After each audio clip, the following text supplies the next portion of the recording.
नमस्कार,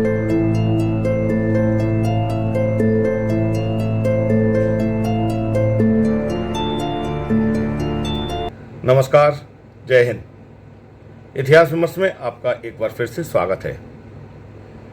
दोस्तों, आज इस एपिसोड में मैं चर्चा करूंगा बीए फाइनल के इतिहास के मेजर सब्जेक्ट के ए ग्रुप के सेकंड पेपर की। इस पहले वीडियो में मैंने बीए फाइनल के इतिहास विषय के मेजर सब्जेक्ट के ए ग्रुप का फर्स्ट पेपर, उसका सिलेबस क्या है, वैसी चर्चा की थी। आज इस वीडियो में बीए फाइनल के इतिहास विषय के मेजर सब्जेक्ट के ए ग्रुप का सेकंड पेपर कौन सा है, उस पर चर्चा करेंगे, उसका सिलेबस क्या है। तो आप इसे देखें। इस सिलेबस में हम पढ़ेंगे सेकंड पेपर में, बीए फाइनल के सेकंड पेपर में जो हमारे लिए सिलेबस है, उसमें हम पढ़ेंगे हिस्ट्री ऑफ कंटेम्प्रेरी इंडिया 1947 से 2004, समकालीन भारत का इतिहास 1947 से 2004। तो ये हम पढ़ेंगे 1947 से लेके 1947 से लेके 2004 तक, जो भारत की समकालीन भारत का जो इतिहास है उसको हमें इसमें देखना है और पढ़ना है। ये नए पेपर हैं, दोनों पेपर नए हैं, और इस बार फर्स्ट जो फाइनल है बीए फाइनल, उसके इतिहास में इसको सम्मिलित किया गया है इतिहास के सिलेबस में ए ग्रुप के अंतर्गत। तो अब हम देखते हैं कि सेकंड पेपर में ए ग्रुप में इतिहास में क्या है। इसमें पहली यूनिट है political integration and constitution of India, Bharat का राजनीतिक एकीकरण एवं संविधान। जो भारत का जो 1947 में एकीकरण हुआ और उसके बाद 50 में हमें संविधान मिला, तो उसके संदर्भ में हमें इसमें अध्ययन करना है। तो इसमें चैप्टर क्या है फर्स्ट यूनिट में, इस फर्स्ट यूनिट के चैप्टर देख लेते हैं। भारत का राजनीतिक एकीकरण, हैदराबाद, जूनागढ़ और जम्मू व कश्मीर के विशेष संदर्भ में। जो हैदराबाद रियासत थी, जूनागढ़ रियासत थी, या कश्मीर की जो रियासत थी, उसके संदर्भ में क्या एकीकरण हुआ, उस संदर्भ में हमें इस चैप्टर में पढ़ना है। और इसमें इस एकीकरण में सरदार वल्लभ भाई पटेल की जो भूमिका थी वो क्या रही, उसको हमें पढ़ना है। क्योंकि सरदार वल्लभ भाई पटेल जो पहले भारत के गृह मंत्री थे, स्वतंत्र भारत के, उनकी बहुत बड़ा रोल था जो भारत की रियासतें थीं उनको विलीन करने के लिए, भारत में सम्मिलित करने के लिए, भारत गणराज्य में मिलाने के लिए। तो उसमें जो 2-3 रियासतें रह गई थीं, जिसमें जूनागढ़ है, हैदराबाद है या कश्मीर है, उसके संदर्भ में हमें विशेष रूप से पढ़ना है। और देखें, शाश्वत राष्ट्र के रूप में भारत की परिभाषा और भारतीय संविधान का निर्माण, संविधान सभा, ड्राफ्ट कमेटी की रिपोर्ट, भारतीय संविधान की घोषणा, डॉक्टर वी.आर. अंबेडकर की भूमिका, 1950 का भारतीय संविधान, इसकी मुख्य विशेषताएं, संस्थाएं, और 2000 सीई तक मुख्य संशोधन। यानी इसमें जो समय समय पर संविधान में संशोधन हुए, या जो बाबा साहब भीमराव अंबेडकर की इसमें जो परिकल्पना थी, या जो संविधान सभा थी, या इसकी जो ड्राफ्टिंग कमेटी थी, किस प्रकार इसका निर्माण हुआ, समय समय पर कौन कौन से संशोधन हुए, उस सब के बारे में हमें इस फर्स्ट चैप्टर में पढ़ना है, इसका अध्ययन करना है। दूसरी यूनिट में हमें क्या पढ़ना है? दूसरी यूनिट में हम पढ़ेंगे recognization of states and parliamentary democracy, राज्यों का पुनर्गठन एवं संसदीय लोकतंत्र। इसके संदर्भ में हमें इस यूनिट में पढ़ना है कि किस प्रकार से राज्यों का गठन हुआ और किस प्रकार से उसमें संसदीय परंपराओं की व्यवस्था की गई। 1956 में राज्यों का पुनर्गठन, भाषाई और क्षेत्रीय तनाव, अवरोध, राज्यों में राजनीतिक संसदीय लोकतंत्र का उद्भव और विकास, तमिलनाडु, आंध्र प्रदेश, असम, पश्चिम बंगाल और जम्मू कश्मीर तथा पंजाब का संकट, राजनीतिक दलों की भूमिका और भारतीय लोकतंत्र को खतरे, ये सब हमें इस सेकंड यूनिट में पढ़ना है कि इसमें कौन कौन से नए नए प्रभाव आए। 1956 में जो राज्यों का पुनर्गठन हुआ, सारी व्यवस्थाएं हुई, तो उनमें कौन कौन सी समस्याएं सामने आईं, कौन कौन से लोकतंत्र को चुनौतियां सामने आईं, वो सब हमें इसमें अध्ययन करना है। थर्ड यूनिट में देखें क्या है। थर्ड यूनिट का सिलेबस है Goa liberation movement, Indo China war और इंडो पाक वार, गोवा मुक्ति आंदोलन, भारत चीन युद्ध और भारत पाक युद्ध।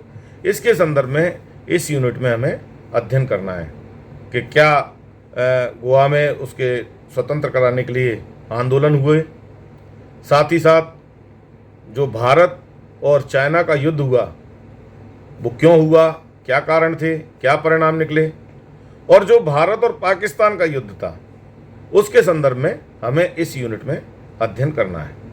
देखें इसमें चैप्टर कौन कौन से हैं।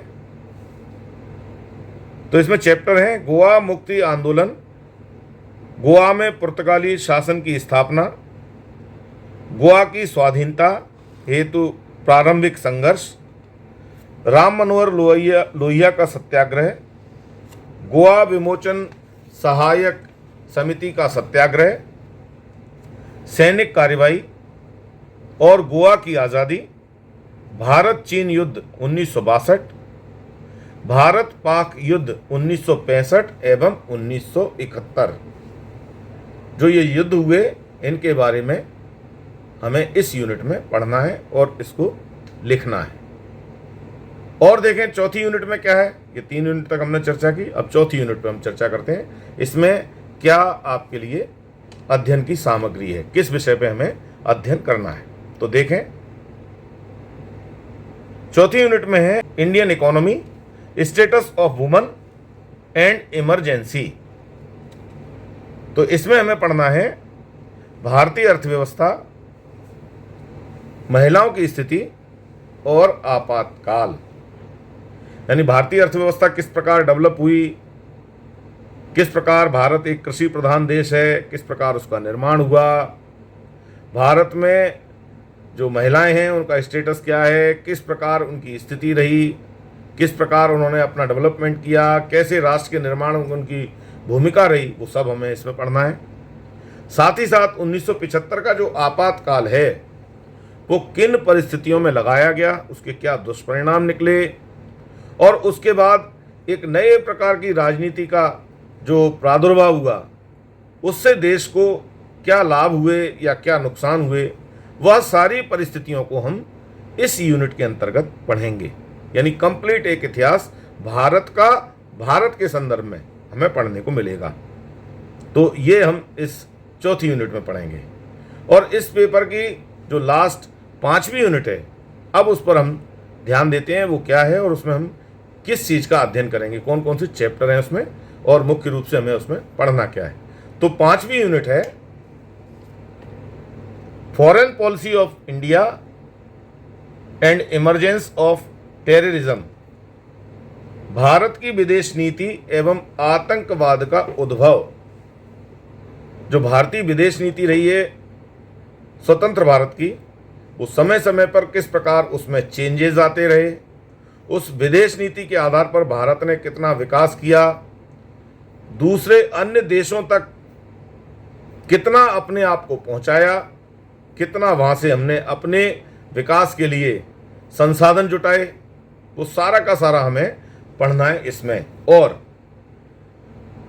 आज़ादी के बाद हमारे पड़ोसी मुल्क से, जो पड़ोसी देश है, वहाँ से आतंकवाद को प्रमोट किया गया और भारत ने आतंकवाद को बहुत झेला। 90 के दशक में ये बहुत फला फूला और लगभग 2 दशक तक ये भारत में अपने चरमोत्कर्ष पर था। क्यों ये आतंकवाद फला फूला, उसके क्या कारण थे, किस प्रकार इसको लोगों ने मदद की, कैसे विदेशी फंडिंग होती रही, वो सारी की सारी व्यवस्थाएं हमें इसमें अध्ययन करना है। किस प्रकार आतंकवाद ने भारत को भारत के विकास को अवरुद्ध किया। वैसे तो आतंकवाद एक पूरे विश्व की समस्या है, भारत के संदर्भ में इसका क्या नुकसान हुआ, कौन कौन सी समस्याएं, उसके संदर्भ में हमें इसमें पढ़ना है। तो इसमें चैप्टर कौन कौन से हैं वो देखते हैं। भारत की विदेश नीति और उसका मूल्यांकन 1947 से 2004 तक, गुटनिरपेक्षता,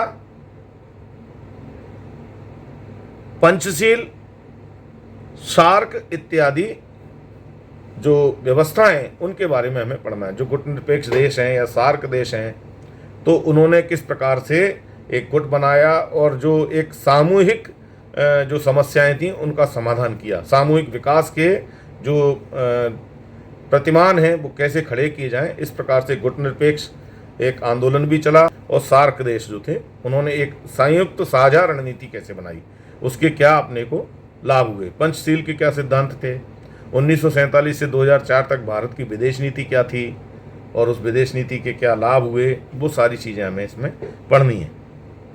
और इसमें पढ़ेंगे हम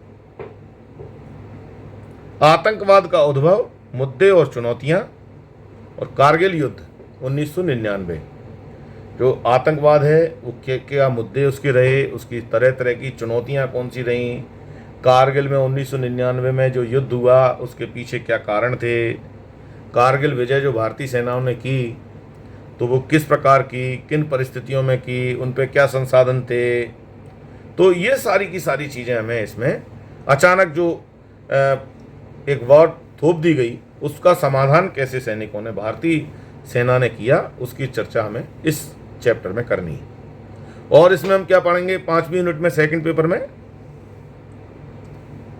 इसमें है विज्ञान और प्रौद्योगिकी की प्रगति और सूचना प्रौद्योगिकी क्रांति। क्योंकि हमने देखा है कि जब से सूचना क्रांति आई है तब से विकास की जो गति है वो तेज हो गई। तो वो विज्ञान और प्रौद्योगिकी ने किस प्रकार से डेवलपमेंट किया, अभी तो हमने देखा लेटेस्ट जो हमारा चंद्रयान है वो सफल लैंडिंग कर चुका है चांद पर, और वो भी उसके दक्षिणी ध्रुव पर जहाँ कोई नहीं पहुँचा। तो जो 4 पूरे विश्व के देश हैं उसमें तो भारत है ही, लेकिन भारत इस दृष्टि से पहला देश है कि उस ध्रुव पर कोई नहीं पहुँचा।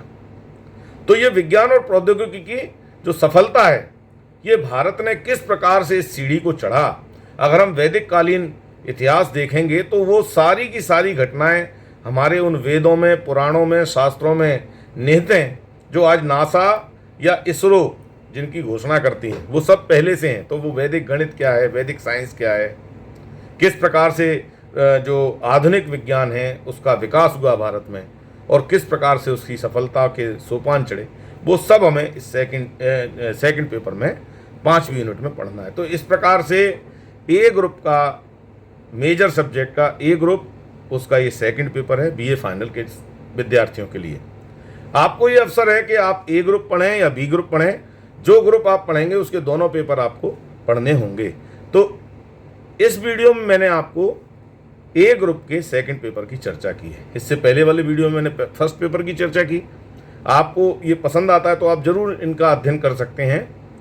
तो मुझे विश्वास है कि ये सिलेबस आपकी समझ में आया होगा। यदि आपको किसी प्रकार की कठिनाई है, आप महाविद्यालय में आकर मुझसे समझ सकते हैं, चर्चा कर सकते हैं। चैट बॉक्स में जाकर आप चर्चा कर सकते हैं, मैं आपको इसके बारे में चर्चा करूंगा, आपको जवाब भी दूंगा। अगले अन्य वीडियो में जो वी ग्रुप है बीए फाइनल इतिहास के लिए, उसमें सिलेबस क्या है उस पर हम चर्चा करेंगे, उसमें जानेंगे कि उसके फर्स्ट और सेकंड पेपर में क्या है। तो आपने ये वीडियो पूरा देखा, आपका बहुत बहुत धन्यवाद। जय हिंद।